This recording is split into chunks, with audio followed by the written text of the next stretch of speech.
Okay, how's everybody doing tonight? Thank you so much for being here. What a great opportunity that we have from two real experts on St. Cardinal Newman tonight, and it's really appropriate that we do this this month and also with these people on our campus. And we'll explain a little bit in a second, but we're having two speakers tonight. Patrick Reilly, who's the founder of the Cardinal Newman Society, the Newman Guide to Choosing a Catholic College. Who here relied on the Newman Guide Choosing a Catholic College to choose Benedictine College? Thank you very much. I really appreciate that, and that's great. And we've given him an honorary degree here at Benedictine College, and we're very proud of him. And we're also the alma mater of a couple of his sons, so we're excited about that. Patrick Reilly, help me out. Did you go to Rutgers? Where'd you go to college? Fordham. You went to Fordham and saw the abuses of the faith at Fordham, which is a Catholic school in name only, right? Should I say that? But from there, really prompted Mr. Reilly to start the Cardinal Newman Society back in 1993, and has been doing really great work since that time.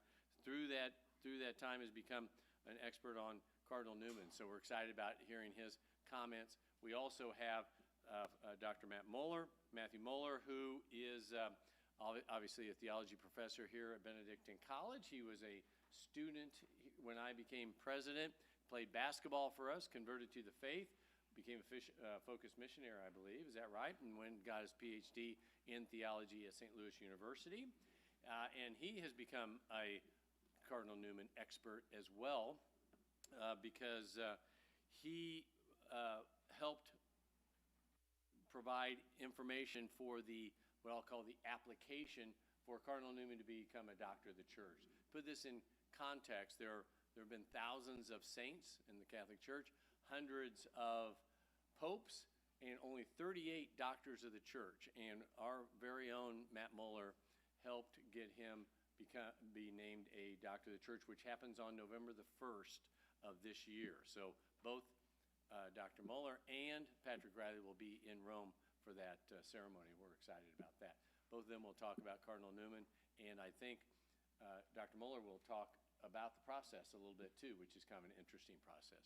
So without further ado, let's welcome Patrick Reilly.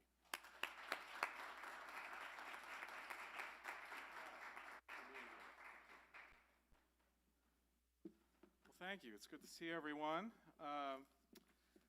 Yes, I have one son who graduated from Benedictine and another who's here now, and so it's like a second home. I love getting out here, especially at this time of year. It's beautiful. So good to see everyone. The people who walked in darkness have seen a great light. Upon those who lived in a land of gloom, a light has shone. When the church declares a saint, the faithful are given a model of the Christian life, a worldly reflection of the light of Christ. When the church declares one of those saints a doctor of the church, the faithful are given an extraordinary guide to the Christian life, an exalted mentor whose works are due careful study by every baptized Catholic.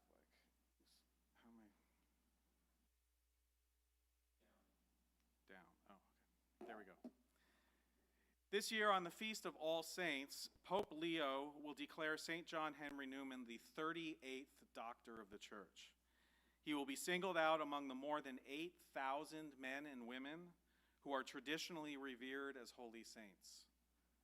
He will be in the company of Ambrose, Augustine, Jerome, Gregory, Anselm, Albert the Great, Thomas Aquinas, Catherine of Siena, and Therese of Lisieux.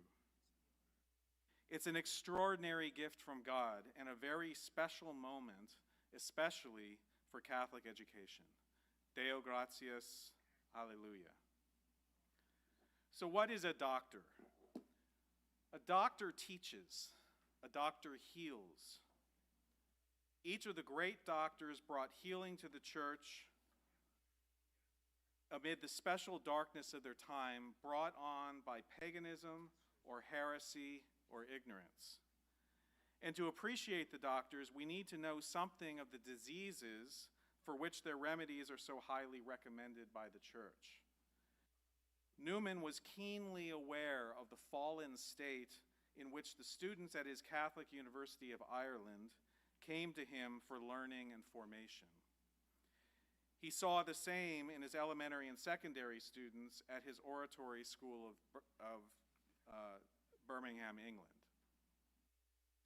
At creation, Newman said, every aspect of the human person was ordered toward one end, to know and to love and to serve God. But the fall and persistent sin have confused the soul, disintegrated it, so that the young person, quote, has all these separate powers warring in his own breast: appetite, passion, secular ambition, intellect, conscience, and trying severally to get possession of him. Here then, Newman said, is the object of the Holy See and the Catholic Church in Catholic education. It is to reunite things which were in the beginning joined together by God, but have been put asunder by man.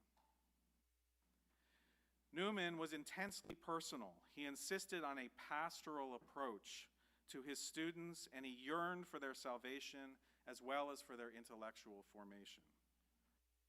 He lost his coveted tutor position at Oxford University because of his pastoral approach. But it became central to his idea of a university and was displayed by his then unusual practice at the oratory school of meeting privately with the boys and with their parents.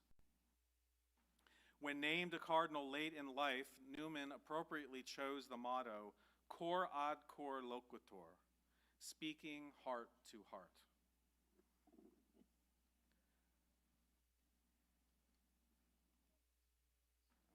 I'm hitting the wrong thing. Although Newman was especially attentive to the disintegration he saw in his students' souls, he was also a student of history, and he lamented the disintegration of the church, first splintered by heresies and then divided by the Protestant Reformation. In Newman's day, this darkness fell heavily upon England, which had endured more than 3 centuries of persecution and suppression of the Catholic Church. First, striving to reform the Anglican Church, then recognizing its Protestant errors, Newman took his own step toward unity. And after he crossed the Tiber, he was scorned by the Anglicans who had once revered him, including many of his own family members, and he was distrusted by beleaguered Catholics who feared his Anglican influences. Today, the darkness of the Reformation continues, and Americans still feel the effects of the Anglican suppression that was carried over into the original colonies. We live in an historically anti-Catholic country where Catholic immigrants have been largely Protestantized or secularized in the 250 years since. And the church has been further disintegrated by dissent and scandal, especially in many of our Catholic universities and among many priests and bishops. Newman also felt keenly the disintegration of knowledge in modern times and the collapse of philosophy, even at the ancient universities like Oxford, which was once thoroughly Catholic but corrupted under Anglican control. All knowledge, Newman argued, is united in the Creator. It is therefore integrated, and despite the human need to organize the sciences and to specialize when preparing for a particular career, every student, he believed, should be formed liberally with the understanding of how each science relates to the whole. Students should cultivate a philosophical habit of mind, he said. Quote, if we would improve the intellect, first of all, we must ascend. We cannot gain real knowledge on a level. We must generalize. We must reduce to method. We must have a grasp of principles and group and shape our acquisitions by means of them. It matters not whether our field of operation be wide or limited. In every case, to command it is to mount above it. You must be above your knowledge, not under it, or it will oppress you. And the more you have of it, the greater will be the load. Sadly, Newman's praise for the benefits of liberal education have been greatly distorted so that even today, many secular academics, and even some claiming to promote Catholic classical education, have cited Newman in praise of the, quote, gentleman, that graduate who is rational in thinking, knowledgeable about many topics, restrained in opinion, measured in tone, and polite in discourse. As we have seen by the example of Charlie Kirk, all of that is a great benefit to society. Liberal education has its great benefits. However, Newman advocated for much, much more than that, even to the point of gently ridiculing the classically educated gentleman or lady. He wrote about liberal education, quote, taken by and in itself, it as little mends our hearts as it improves our temporal circumstances. Knowledge is one thing, virtue is another. Good sense is not conscience. Refinement is not humility, nor is largeness and justness of view faith. Philosophy, however enlightened, however profound, gives no command over the passions, no influential motives, no vivifying principles. Liberal education makes not the Christian, not the Catholic, but the gentleman. Instead, Newman argues any secular education that claims to embrace all knowledge but holds a strict bias against religious knowledge, quote, cannot be what it professes if there be a God. It is very plain that a divine being and a university so circumstanced cannot coexist. He continued, theology is surely a branch of knowledge. How then is it possible for a secular institution to profess all branches of knowledge and yet to exclude from the subjects of its teaching one which, to say the least, is as important and as large as any of them? This disintegration of secular education goes even further, Newman said, because the truths of our Catholic faith enlighten every other course of study, whether mathematics, science, literature, history, or another subject. And yet the secular institution excludes the insights of our Catholic faith from the various sciences.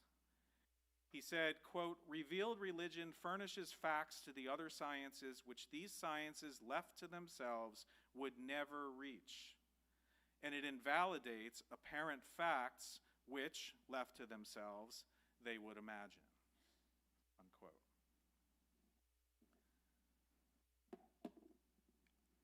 He also wrote, quote, admit a God and you introduce among the subjects of your knowledge a fact encompassing, enclosing upon, absorbing every other fact conceivable. How can we investigate any part of any order of knowledge and stop short of that which enters into every order? All true principles run over with it, all phenomena converge to it.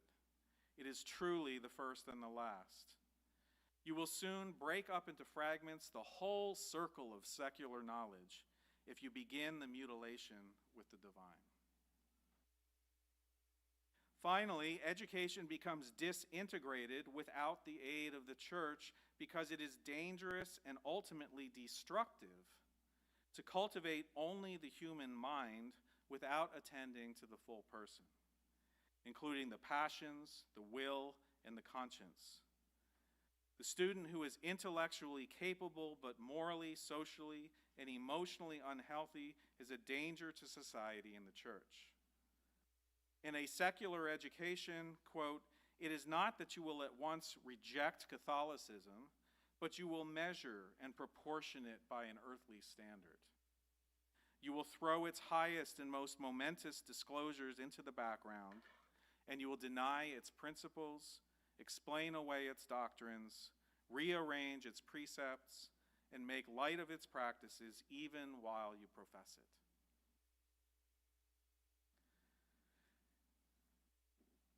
The illness in need of a cure, then, might be described generally as disintegration.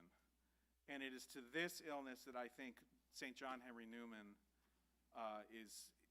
can be described as being attending to. This includes the human condition in which the soul is disintegrated with the intellect, passion, will, and conscience all warring against each other. The modern disintegration of knowledge with overemphasis on specialization and the inability of most people to see the big picture and ultimately the source of all in God. And the modern disintegration of education by which young people are malformed with a dangerous bias against the most important truths of divine revelation and the complete formation of the human person. The result is what Newman called, quote, liberalism in religion. He said that this was the one great mischief I have from the first opposed myself. Never did the Holy Church need champions against it more solely than now, when, alas, it is an error overspreading as a snare the whole earth. Liberalism in religion, he said, is the doctrine that there is no positive truth in religion, but that one creed is as good as another. And this is the teaching which is gaining substance and force daily. It is inconsistent with the recognition of any religion as true. It teaches that all are to be tolerated, as are all matters of opinion.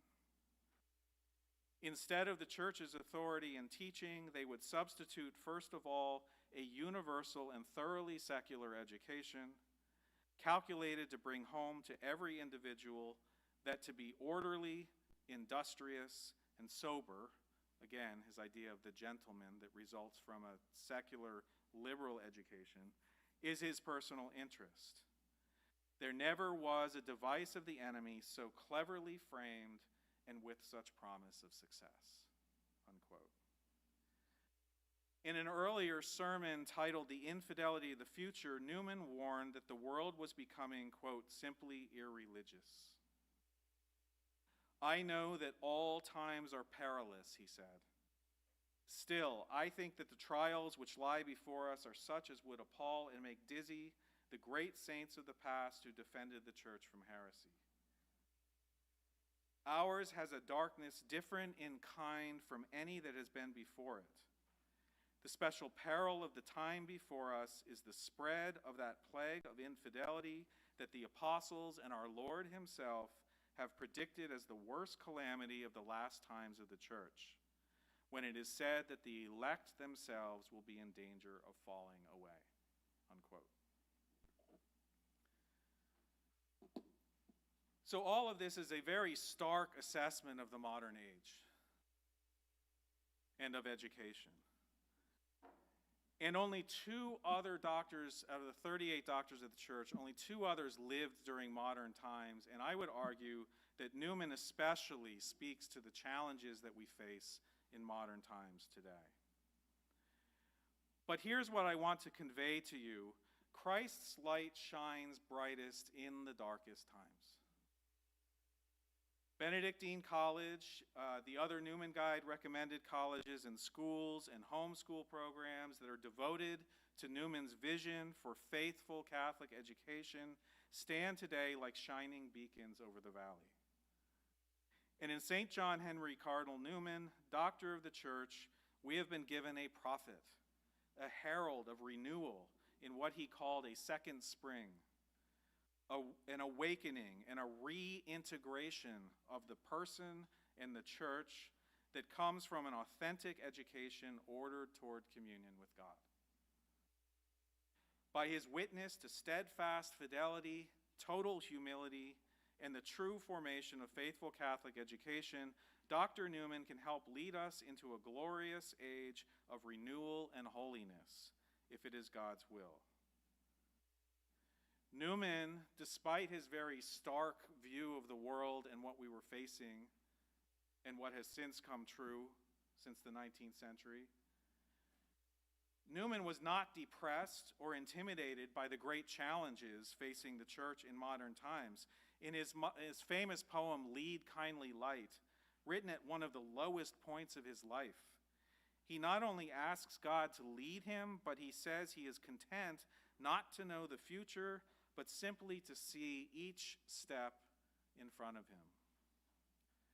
In his famous meditation on mission, he declares confidently that God has a hidden purpose for him, and it will be fulfilled if he will only be obedient to God's will and faithful to his church. He wrote, "I am a link in a chain, a bond of connection between persons. God has not created me for naught. I shall do good. I shall do his work. I shall be an angel of peace, a preacher of truth in my own place, while not intending it if I do but keep his commandments." Beyond his personal witness, it is in Newman's devotion to faithful Catholic education that I see the greatest impact from his very special role as Doctor of the Church. It is in Catholic education that the soul is reintegrated, so that the intellect, the passions, the will, conscience all act together toward communion with God. It is in Catholic education that the integration of knowledge across all disciplines is truly preserved, with acknowledgement of the Creator from whom all things come. This is why Catholic education, through the inspired wisdom of St. Thomas Aquinas, best preserves the natural wisdom of Aristotle and the classical philosophers. Catholic education embraces and shares wisdom in a way that no secular modernist or even a secular classical program can ever offer. It is in Catholic education that the integrity of learning and contemplation is renewed by the unbiased embrace of divine revelation as it is preserved in the church and also the integral formation of young people. So we should celebrate the church's honor to St. John Henry Cardinal Newman as an acknowledgement of the need for faithful Catholic education. As such, it honors faithful education like Benedictine College and the other Newman Guide recommended institutions. It honors the decades of effort by many educators and organizations like the Cardinal Newman Society and dioceses working with Catholic educators, a reform movement that God has greatly blessed and continues to bless today and continues to grow. Newman's elevation especially honors the benefactors of this reform movement and of faithful Catholic education, those who have rejected failing and even scandalous Catholic institutions to build a new core of authentic, faithful education. And most importantly, it honors Catholic parents who are the primary educators and have primary responsibility for the formation of their children. May Cardinal Newman intercede in prayer for all of these actors working to fulfill his vision for faithful Catholic education. Christ was the new man through whom we find our salvation.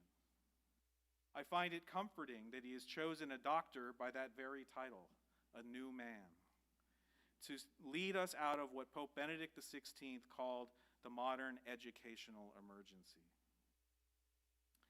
And so I'd like to end by asking you to join me in prayer. In the name of the Father, and the Son, and the Holy Spirit, amen.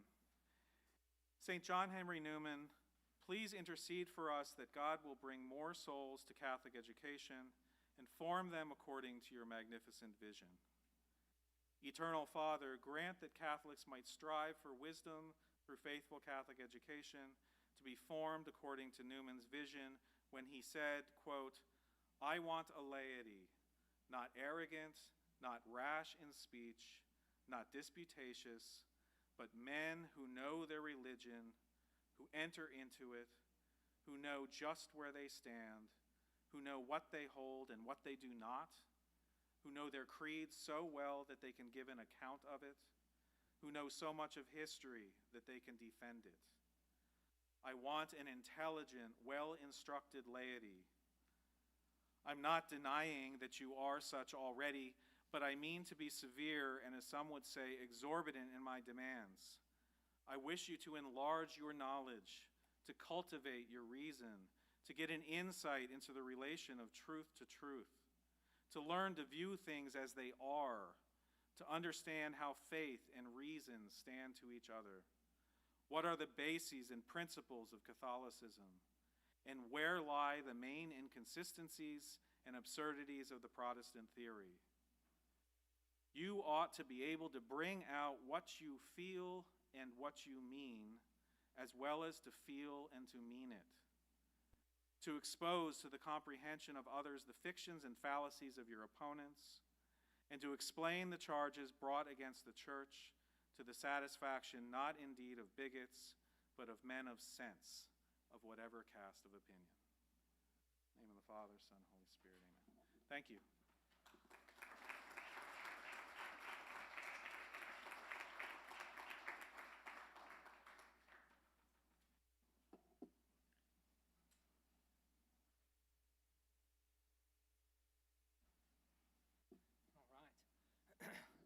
Love that quote at the end that you gave there. If we could require, can we get that inside of every missal in every parish, and it's required reading before Mass? That would be awesome. It would take, give people something to do. That would be helpful.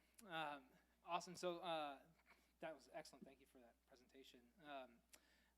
As I said, my name is Dr. Muller, Dr. Matt Muller. I'm a theology professor here, and I was blessed with the opportunity to let's see, down. Oh yeah, there you go. Lights on.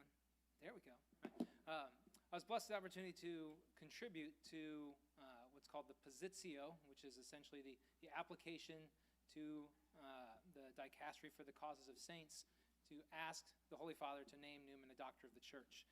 So I'm going to talk a little bit about that, and I'll talk to you a little bit about his importance and his legacy, why he would become a doctor of the Church. He lived from 1801 to 1890, as Mr. Reilly explained, through a really pivotal time of transformation. We live on the cusp of a technological kind of transformative age. We're in the middle of it, and although it was very different, Newman says he arrived at Oxford in a wagon, and he left on a train. And the transformation of the 19th century is very significant that he went through. And it's just, that's why in many ways he still can speak to our time, even though he never had an iPad or anything like that. Right? His motto, cor ad cor loquitur, Mr. Reilly mentioned as well, he took as a cardinal, really describes much of his life, but also describes his intellectual project and the theology and the philosophy he sought to cultivate. Some little points about him. You've heard this already, but he's a convert from Anglicanism, and as you know, it's 1845. He's at the high point of his career, and he gives up friendship, he gives up income, he gives up positions at University of Oxford in order to follow the truth into the faith. And so he's a great model of the courage of seeking the truth and following that. He was an educator and a pastor. He calls himself a controversialist. I will come back to that at the end. But he also was a novelist. He wrote 2 novels. He wrote poetry. He played the violin, wrote his own music. He was a man of many skills and and virtues. And ultimately, much of his holiness comes down to his trust in divine providence. That quote that you saw of God has created me to do him some definite service, I actually have on a mug from Focus. Right? Focus put that on a mug, take it to class. So it's a very well-known phrase, but it's so important to his life. Some of his most important works, there's a list of them there. He gained his, you could say, his notoriety and his fame for his sermons that he gave as pastor at the University Church of St. Mary at Oxford, where he preached every day, sometimes twice on Sundays, and collected his sermons, which he wrote over 600 sermons in his time. and then published many of those. But he also wrote works on faith and reason, which is the Oxford University sermons, and later his essay in aid of a grammar of assent. Some of my students are here who are in a Newman class with me right now, and they went through grammar of assent, and they've got the muscles to show for it. It's not an easy task, but they've gone through it. And so these are a few of the great works that that he contributed to the life of the faith, and contributes his name as doctor of the church. So what makes a doctor of the church? All right, so you have to be a canonized saint. Okay, you've got to check that box. And then you have to have what the Positio calls recognition of eminent doctrine. So the teachings of this person have to have been significant and have had an enduring importance in the life of the church. And so he was very important in his own time in the 1800s, but the key to becoming a doctor of the church is that those ideas that he presented have continued to be of value and a source of insight for the church 50 years, 100 years, 150 years after his life. And then part of the evidence for that is that his ideas have influenced the magisterium of the church. So they've been a resource to theologians, but they've also been utilized by popes or councils after their life.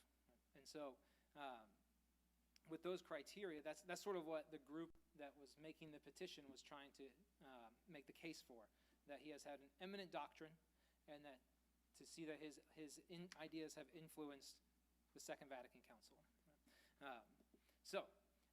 We'll skip that one and go here. Here's a little timeline of how this took place, right? So in November 2023, the United States Conference of Catholic Bishops had voted almost unanimously. I haven't found, there's 2 bishops who are not in favor of naming Newman a doctor of the church. And we got to track those 2 down, okay? Right? There's an issue there. There's something going on. But they received this petition from the bishops of England and Wales, who had been themselves put forward the idea of let's petition the Vatican to ask Newman to be a doctor of the church. Then that petition went to the U.S. bishops. They approved it, except for 2, right? And that kind of got the ball rolling. Okay? Then Father George Bowen, who is an oratorian at the London Oratory, initiated this process, became the postulator for this job. He collaborated with an organization on the PowerPoint there says NINS, invites contributors. NINS stands for the National Institute for Newman Studies, which is based in Pittsburgh, Pennsylvania. There's an oratory in Pittsburgh, and a priest there and a very wealthy benefactor who fell in love with John Henry Newman decided they wanted to start a center that would be committed to cultivating scholars and people's devotion to John Henry Newman. They started this back in the late 1990s. And they publish a journal and have become a great resource for scholars and people just who have a devotion to Newman who want to know more about him. So they get brought in, and they then start making invitations to people, asking them to contribute to this Positio. And I'm on the editorial board for the Newman Studies Journal that the National Institute for Newman Studies publishes twice a year. And so they asked me to contribute, and they asked about 17 or 18 other people to contribute to this project. And the way it was funny how it came about, because my friend and dissertation director who was involved with this emailed me in the summer of 24 and said, I have an idea about something, but I don't want to put it in email. Can you give me a phone call? And I thought like the CIA was involved or something. I was like, what? Somebody's listening in on, like, what does he have that he could possibly tell me that would be this important? And he said, we're working on a petition to ask the Holy Father to name Newman a doctor of the church. Is that something you'd like to help with? Are you kidding me? Let's go, man. Yeah. And so, but the whole thing was like, well, but, we want to just do this quietly. We don't want it to look like we are trying to influence the Holy Father by going to Catholic media and stuff and trying to get the support for this. So I was told, be quiet about it. So I didn't tell anybody because I didn't want to be the one to mess this whole thing up. Right? But we drafted, the Positio was drafted in November and submitted to Father George. who then submitted it in January to the theological advisors to the DCS, which stands for the Dicastery for the Causes of Saints. They review this book, essentially, and give their recommendation or not to it.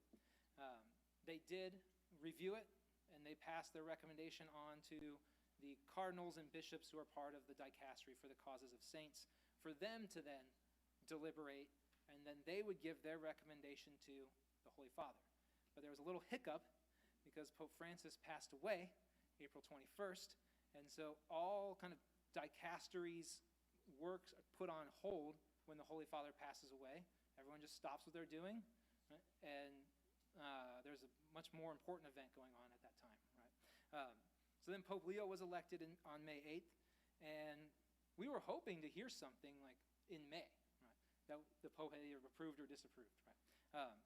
And so nothing came in May with Pope Leo, nothing came in June. In July, I'm thinking, well, maybe this just isn't going to happen, right? Maybe Pope Leo doesn't like Newman. I don't know how this could happen, but maybe, right? And then July 31st, text messages from friends at 6 a.m. were telling me, did you see the news? Did you see the news? Right? And Pope Leo had given his approval to name Newman a doctor of the church. And that will take place officially on November 1st. So for my students that are here, you realize we're going to have some days off from class, okay? Because I can't get over to Rome that quick. The Positio is this book here. Actually, there's a picture of it. And I give you it shows you kind of a layout of what's in there. Right? So the most important parts are the life of St. John Henry Newman. Just gives a brief rundown on his biography, who he is. And then chapter 2, there are sayings from, as it says, right, popes, councils, dicasteries, references to Newman in the Catechism, sort of that proof that, look, the magisterial authorities of the church have turned to Newman at different times. Chapter 3 is cool because it's letters from around the world, from individual bishops, from religious orders, from bishops' conferences from around the world, sending in letters of support that they too would think this is a good idea to have Newman named a doctor of the church. And then the last chapter is the chapter on the eminent doctrine. You see it's the longest one. And this is, let's see, there it is. This breaks down into different topics with about 15 to 16 page kind of essays explaining Newman's teaching on those areas and how what was Newman's thought and how has it been used or received by the church afterwards. And so there's several topics. You can see that education is on the list as well. But all kinds, the first one, the development of doctrine, is probably the one Newman is most well known for and has had the most significant impact. But faith and reason, ecumenism, ecclesiology, many different topics. And then I got to contribute on scriptural inspiration. This was my dissertation topic in John Henry Newman's thought. So I would bring the book here, but I just don't want anybody to touch it. So I'm sorry, right? Because they won't let me get another one. I've asked for extras, and they said we can't have more. So I have to treat it like one of my babies. So, but I want to talk about give you some examples of the praise from the popes on how has Newman gotten to this point of being a doctor of the church. These are a list of the popes who spoke of Newman in their writings or in letters in different areas. Leo XIII is the pope who named Newman a cardinal in 1879, and so it's very fitting that Leo XIV will name him a doctor of the church. Newman was, during his life, especially when he became Catholic, he was often very misunderstood, sometimes slandered in the media by Anglicans, sometimes by Catholics. I actually was listening to a presentation the other day where someone was quoting a man named Cardinal Manning, or Cardinal Henry Manning. Does anyone here know who that is? A couple people will, right? He was not really a friend of Newman's, but they were both converts from Anglicanism. And Manning had said in a letter about Newman to someone else, he said, if this person thinks Newman is orthodox, they either haven't read Newman or don't know what orthodoxy is. I was like, oh my gosh, that's harsh, man. He said that to somebody? And then someone in this conference said, you know what's funny is, after all of that stuff that Newman went through, no one knows who Manning is anymore, but Newman's about to be a doctor of the church. And they were just like, mic drop, right? I thought that was great. So Leo XIII naming Newman a cardinal was he was 78, 79 years old, and this was seen as kind of confirmation of his life's work. It meant so much to him. And then Pius X wrote about how Newman was not a modernist. So that was good, because the modernist heretics were trying to claim Newman as one of their own. And Pius X, in a letter to one of the bishops of England, wrote about how Newman, if people really read Newman properly and understood him, they'd see he's opposed to all of these modernist heresies. So Pius X was a supporter, a fan of Newman. I don't know what happened to Benedict XV and Pius XI. They had other issues going on. It was a tough time. But Pius XII spoke of Newman. John the 23rd spoke of Newman's commitment to the truth. And then every pope, well, John Paul I didn't have a chance, right? But Paul VI, John Paul II. Paul VI had a great thing to say. I like what Paul VI has to say about Newman. He says, many of the problems which he treated with wisdom, as I said, although he was himself was frequently misunderstood and misinterpreted in his own time, were the subjects of the discussion and study of the fathers of the Second Vatican Council. And so what Paul VI is trying to draw a connection that Newman was thinking about similar topics, concerned with similar challenges that the fathers of Vatican II were thinking of. Not only this council, but also the present time can be considered in a special way as Newman's hour. And it is precisely the present moment that suggests in a particularly pressing and persuasive way the study and diffusion of Newman's thought. So when Paul VI, writing in, this was in 1975, I think is when he said this, saw that Newman was needed here. Right? This was his time for the church needed to really kind of come to understand what he was doing, what his project was. Pope John Paul II says the philosophical and theological thought and the spirituality of Cardinal Newman, so deeply rooted in and enriched by sacred scripture and the teachings of the fathers, still retain their particular originality and value. The church must be prepared for converts as well as converts prepared for the church. So Newman was already in a certain measure anticipated in his broad theological vision, one of the main aims and orientations of the Second Vatican Council and the church afterwards. We can see, so Paul VI, John Paul II they're linking sort of this trajectory of Newman through the Second Vatican Council and meeting the needs of our age. Benedict XVI has a similar statement. The great writers and communicators of Newman's stature and integrity are needed in the church today, and it is my hope that devotion to him will inspire many to follow in his footsteps. And our last one I'll give you, right, it's from Pope Francis. Now this one's kind of tricky because it's Lumen Fide, his first encyclical, which was partially written by Benedict XVI, and then Francis finished it, so you could call me on this one, right? But Francis did canonize Newman, right? So he liked him. Blessed John Henry Newman, when he listed among the characteristic notes for distinguishing the continuity of doctrine over time, its power to assimilate everything that it meets in the various settings in which it becomes present, and in diverse cultures which it encounters. So he's leading Newman as a great model for how faith and reason integrate, how they encounter new ideas, new philosophies, and assimilate those into the life of the faith. They take what is true and good in other things and perfect it in the life of faith, filtering out what is corruption.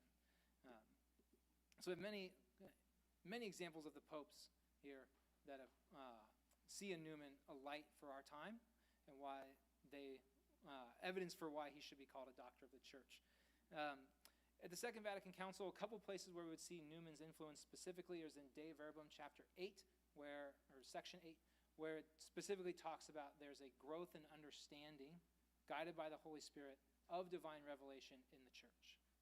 And that idea of a growth in understanding over the course of history is a reference to Newman's teaching on doctrinal development, that the doctrine of the church grows and develops as our understanding of revelation grows and develops. In Lumen Gentium, there's an important section on the people of God that talks about the sensus fidei, the sense of the faith that belongs to the entire church. And Newman had important essays in his life on the role of the laity in the church, to take seriously the laity. He actually, in a letter, someone asked him, the laity, what do they matter? And he said, well, we'd all look pretty silly without them. We all being the priests, right? Like the mass of just priests, no laity there, right? So we'd look kind of silly without them, you know. But Newman argued that the laity have a sense of the faith that can be listened to, that can be an insight into the kind of the truth of the faith. And so Lumen Gentium talks about this idea as well. Right? And so Newman's seen as an influence there. He's mentioned in DDF documents, which is the Dicastery for the Doctrine of the Faith, and especially in the ITC, which stands for the International Theological Commission, who on multiple times have written documents drawing on Newman's insights, especially on that idea of sensus fidei. They have some important clarifications for what that idea means for us today. Another important part is the eminent doctrine is sort of Newman's legacy. And this is I just threw some names on here that quickly came to mind. But Gerard Manley Hopkins, the famous Jesuit poet, consulted Newman after he converted. He wrote to Newman. He went to Birmingham and stayed at the oratory for a time. Newman hired him to be a teacher and master in their school. And Newman encouraged his vocation to the Jesuits. So Gerard Manley Hopkins is connected. J.R.R. Tolkien didn't get to meet Newman, but he became essentially an adopted child. He was a ward of the Birmingham Oratory. Father, I think it's Francis, was essentially his guardian, and he went to school there and really kind of learned the faith in a deep way from the Oratorians, the community Newman established. Tolkien got there just a few years after Newman had passed away. St. Edith Stein, St. Teresa St. Teresa Benedicta of the Cross, translated Newman's writings into German and then gave many German readers access to Newman that they didn't have before. And she has been an incredible influence on John Paul II's thought and on Catholic philosophy since her life. Newman is an influence on the Nouvelle Théologie theologians like Henri de Lubac, Hans-Urs von Balthasar, Yves Congar, who saw in Newman, their project was to go back to the Church Fathers and sort of read the Church Fathers, read Thomas Aquinas, try to incorporate sort of this, the older or more ancient sources. And they saw Newman was doing that in his own life, and so they saw in Newman a source for this sort of retrieval of deeper part of the tradition. That being said, Etienne Gilson, who's a famous Thomist, neo-Thomist philosopher, actually wrote an introduction to Newman's essay on a grammar of assent, defending Newman's teaching there. Father Louis Bouillet was in the part of the liturgical movement in the 20th century. A member of the oratory, wrote a great biography of Newman. If you want a biography of Newman, I recommend Father Bouillet's biography. It's not short, okay, but it's good, okay? It's worth your time. Father Luigi Giussani, founder of Communion Liberation. Almost every book I've read of Father Luigi Giussani, which is more than a few, references Newman. He has a reference, he'll say like, the great Newman once said, and then in his biography, or in a biography of Giussani, it talks about how he spent a lot of time in seminary reading Newman. And so Father Luigi Giussani much of his thought aligns with Newman's. Father Avery Cardinal Dulles, maybe one of the more prominent American theologians in the late 20th century, wrote a lot on Newman, was a Newman scholar, what I call a Newmaniac. Okay? Don Briel, does anyone know who Don Briel is? That's okay, you should. I know Patrick Reilly does, right? He was the founder of a Catholic Studies program at the University of St. Thomas in Minnesota, which is part of this kind of revival of Catholic education and attempts to revive Catholic intellectual life at Catholic universities. Don Briel was inspired by Newman to launch these kinds of programs, and they've been very important. I left off the Cardinal Newman Society, my bad, the Cardinal Newman Society. And then Newman Centers, right? There's millions of Catholic students at universities that are not Catholic. And there are these places there called Newman Centers. And sometimes they are like great places of evangelization on campus. Sometimes they could be better at that. Right? But they're named Newman for St. John Henry Newman, right? Because of his work on education and his concern for students.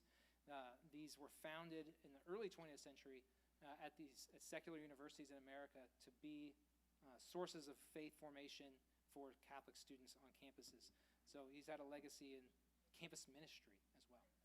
Right? That's just a little rundown of why, the eminent doctrine and the intellectual legacy of Newman. Now, this is a funny thing I like to bring up about Newman that I think is unique, because you would think, a doctor of the church is a theologian or something.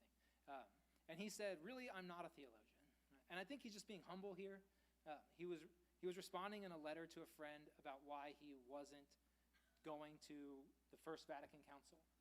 He was invited to attend the council as a sort of a theological advisor to one of the bishops in England, and he turned it down and said, that's not for me. I don't think I should do that. He really liked staying in England. He liked being in Birmingham. And in his letter, he says, I'm happy. I don't really want to get involved with that whole council thing. And then he says, I'm not a theologian. Okay. Like St. Gregory Nazianzen, I like going on my own way and having my time to my own. Put me into official garb, and I'm worth nothing. Leave me to myself, and every now and then I shall do something. I just find that it's like such it's so humble of a way of like saying, well, every now and then I shall do something. When then he wrote something, it was off the presses, right? Everybody wanted it. They commented on it. It went into second and third editions. When Newman wrote, people listened. And so I just think it's a sign maybe of his humility here, where he was like, well, every once in a while I do something that kind of might be worthwhile. Right? And so I call him Doctor of Controversy. I don't think that's not what the Pope's going to call him. Yeah. We're not really sure. The Petitio or the Positio has in their request that he would be named Doctor of the Universal Church.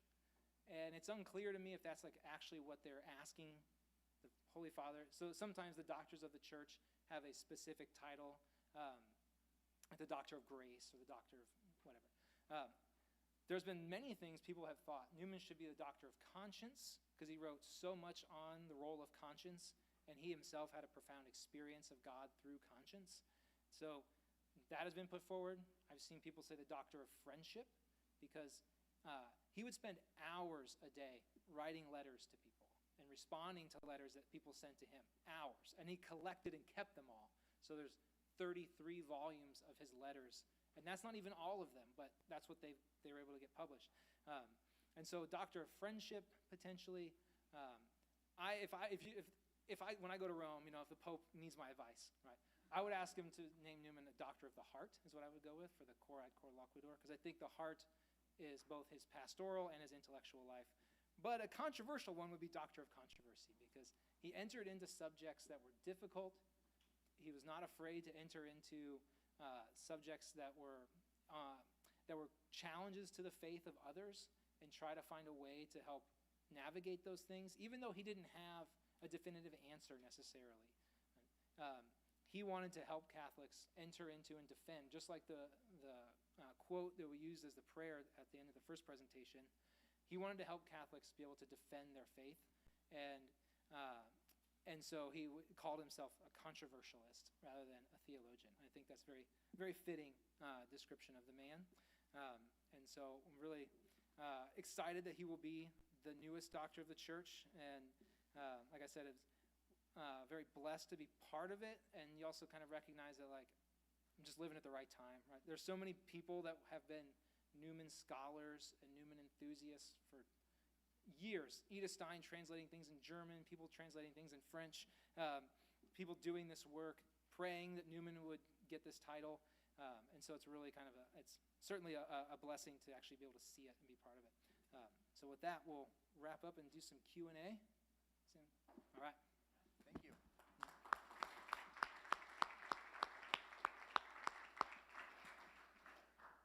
And we'll pass the mic around for questions.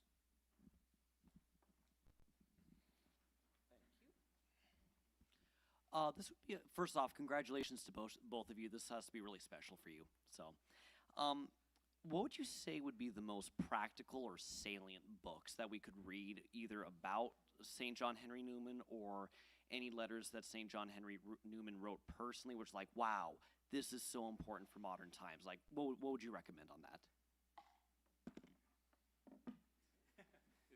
Someone asked me that earlier today. Part of it depends on where you're coming at it, right? So if you're a theology student, clearly grammar of assent and his apologia would be very important.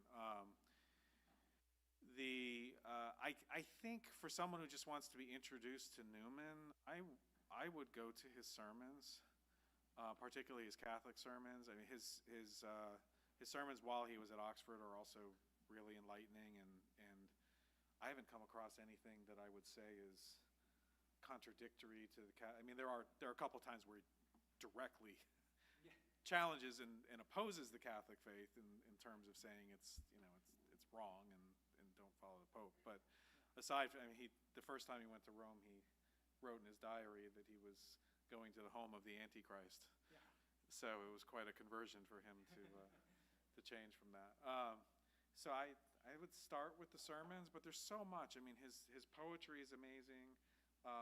He has a novel which is, it's 19th century Victorian times, so the writing sometimes is a challenge for students to get into. But Loss and Gain, which I just think is it's actually, there are parts of it that are very humorous. It's about an Anglican student in the process of converting to Catholicism, so it's somewhat autobiographical, even though officially it's not. So, if you have any other? Yeah, typically I would say the sermons are the place to start, whether it's the parochial and plain sermons are the Anglican ones that he gave at Oxford. I will sometimes use those in class, like a teaching class on Newman, I'll use them because he's challenging students that I think are very similar to a Benedictine College student, in that the students at Oxford are usually coming from families of comfort or means of some kind, right? They're at a place that's explicitly religious. We are very explicitly religious, right? But it's also because of that, at Oxford, it's easy to kind of practice the religion, but not really mean the religion. You can have this disintegration, this duplicity, and his sermons challenge that and really challenge the temptation we have to sort of compromise between a life of comfort and success, and then also, but I go to Mass every week and got my rosary in my pocket or something, so I'm good to go, right? He challenges that. So those are really good.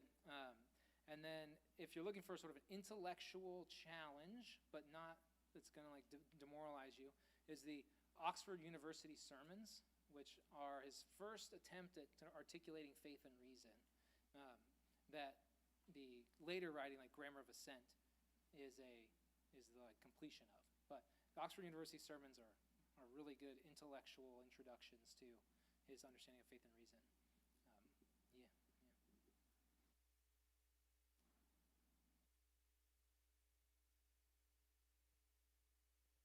I was going to ask a question, and then we'll go to you. Besides the interpretation of Scripture, which of course is the most important thing that Newman contributed, what's kind of the next thing that you would say was his most important contribution? Oh yeah.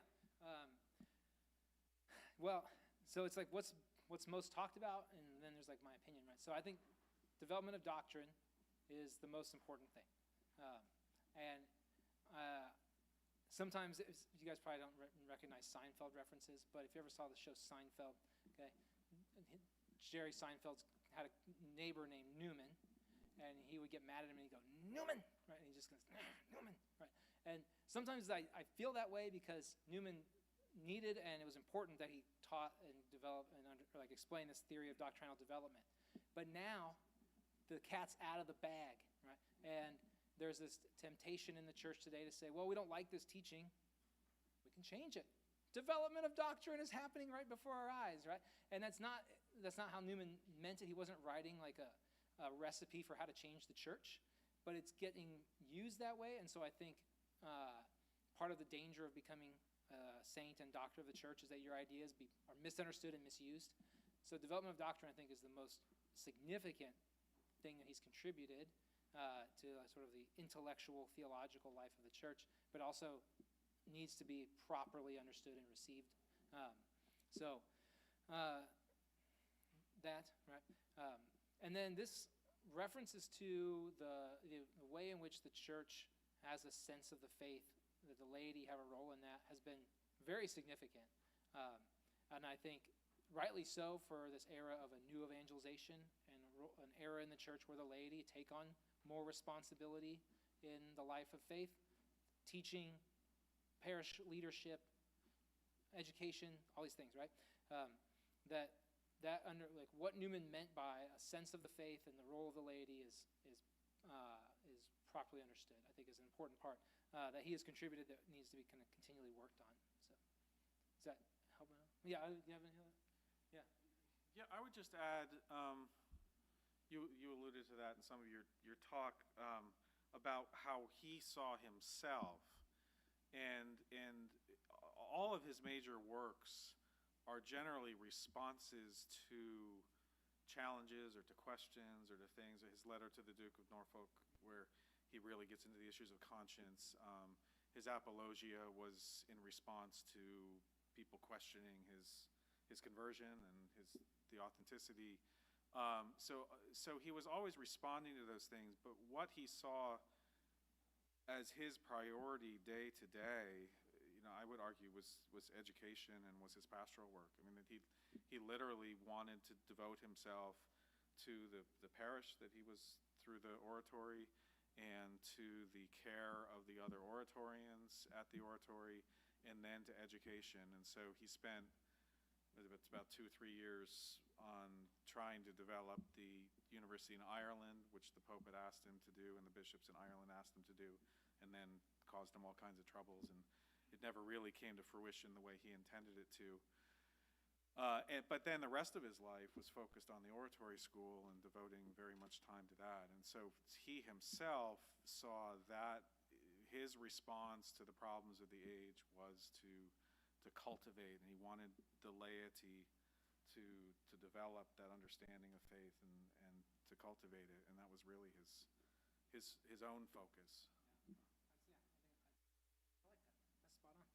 Then one thing you won't find a specific work on, but it's mentioned in Idea of University, it's mentioned in letters on biblical inspiration, it's mentioned in private letters to friends, is his understanding of how faith and science, or religion and science, are not in conflict. And he lived in the age of geological discoveries that called into question sort of the age of the earth. Obviously, Charles Darwin's theory of evolution was published in the middle of his life. Many other kinds of scientific discoveries that were a real challenge to the faith of people. And he has great things to say about how the faith and science are not in conflict, that they integrate, but that the human mind is fallen, and there will be times when scientists want to jump to a conclusion that they shouldn't. And there'll be times when people of faith are afraid of scientific research when they shouldn't be. Right? And he has some really helpful things on that I think still relevant today in our age of AI and science versus faith kind of stuff. Just a quick question. As a Carmelite, I read a book on the process of declaring Therese a doctor of the church by Dr. Stephen Payne, who was a contemporaneous account. And I was wondering if there's a plan to do that. It's extremely important documentation, a popular book that people can sort of plumb the depths of the process, because it seems to me rather quick, fast. And I think it would be really good to document the whole process. Yeah, that's a great, as what I know of right now, the only thing I've been heard of is sort of putting out a separate book of that last chapter of the Eminent Doctrine, and those of us who wrote essays in there kind of reworking those a bit. Reworking those a little bit and publishing those. But it would be really helpful, and that'd be sort of a Father George on the inside, like, okay, Father George, you need to write a long thing on all the steps that went to this. Because, like I said, people have been calling for this. Before Newman was blessed, Cardinal Newman, there are people talking about he needs to be a doctor of the church, right? And so I think the process is a very long one, and then things just really kind of ramped up after the U.S. bishops and the bishops of England and Wales both were fully endorsed it. So I wasn't involved with this part of it, but years ago, back in 2009, the Cardinal Newman Society was asked to help raise money for the Birmingham Oratory as they were putting things together for his beatification, and they were trying to compile his documents. And in the damp English weather, at the oratory they just had all of his handwritten documents, which were just thousands of pages of this, because he would make copies of every letter and everything. And that was an interesting process just to watch. I mean, we weren't too involved in the process of compilation, but we were able to watch it. And a lot of his writings had disappeared because scholars were coming over to the oratory. They were allowed to work with his actual writings, and some of them just kind of put it in their briefcase and walked away with it. So they were looking for a number of the documents, and the big thing that they were looking for, just a quick story, was the papal bull where Pope Leo XIII named Newman the cardinal, and they could not find it. They knew that they had it at some point, but it was gone, and they thought maybe it had been stolen. And we were working with the deacon who was over there kind of plowing through all of this, and he called me one day crying. He just said, "I'm sorry, I'm just beside myself, aggravated and ready to blow up." He said, "We were digging through the attic of the Birmingham Oratory, and we found a box labeled melons, a cardboard box, and we opened it up, and there was some tissue paper, and we pulled it out, and there was the papal bull naming Newman a cardinal, half rotten in the box." So it's now, if you go there to the oratory, it's there framed, but it's not in the best shape.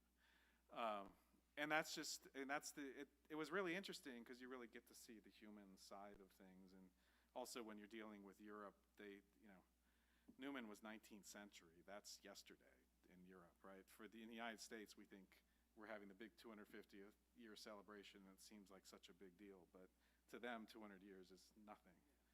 So.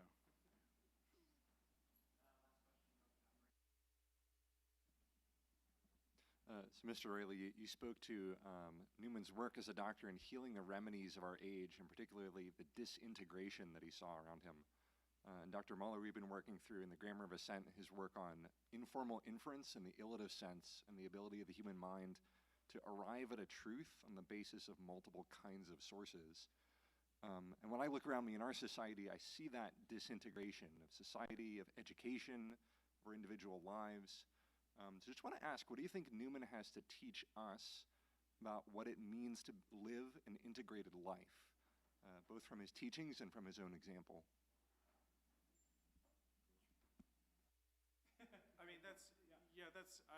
I probably could have been a little bit clearer on that. I mean, that was my theme, in the sense I see Newman. If there's something I see running through Newman, I see it, that theme of integration, right? Whether it's integration of knowledge, integration of the human person, integrated education. It's all about putting things in their proper order and in their proper scope, right? Being able to, as he talked about, I just love that line that I talked about where he talks about ascending above knowledge, right? We always have to look above what it is that we're experiencing and understanding. And that, of course, brings us closer and closer to God, which is ultimately our happiness. And so I think for Newman, I think that's really was the key, was the purpose in our lives is communion with God. It's to be united with God. And education, ultimately, the greatest thing that education does is to help us to see a little bit more closely to God. His Lead Kindly Light, that poem, is actually titled Pillar of a Cloud. And it's referring back to when the Israelites were traveling through the desert, and they followed a pillar of cloud by day and a pillar of fire by night. Same pillar, but just brighter at night. And to me, that's always been a great image of Catholic education. Imagine the Israelites just having that special grace, that special blessing of being able to peer an inch into that pillar of cloud. Never to be able to truly understand what's there. It will always be the cloud. But to be able to just approach it and to be able to just look a little ways into it. To me, that's what education is. We will never fully understand anything. but what's most important is that we understand where it comes from and what it is, and it's an insight into God, and that's what education is supposed to be. And I think that's what he yearned for people to have in their life. That was awesome, and that gives me a chance to think of something to say. But along the integration topic, he talks about in sermons about how the world works on us, it tempts us away from the faith, not through an appeal to reason, but through imagination. And I think if he was today, he would say we need to understand that our imagination is appealed to constantly, right? Like through all of our screens and media consumption and interactions that we have. We are constantly being appealed to through our imagination, not through direct reason, to the world. And he would want us to be able to discern that, to be attentive to the way the world is trying to tempt us away from the faith through subtle, almost subconscious sometimes appeals. And to navigate that, we need to be able to think in an integrated way so I can know when this advertisement comes on is selling me something, or this podcast is selling me lies because it's a 5-minute podcast or a 5-minute kind of YouTube clip, and there's much more complexity to the situation, and I need to be able to think through that. And so just being attentive to the way in which the world tempts us and having a mind that can see it, right, and identify it, which requires a liberal education like we were talking about.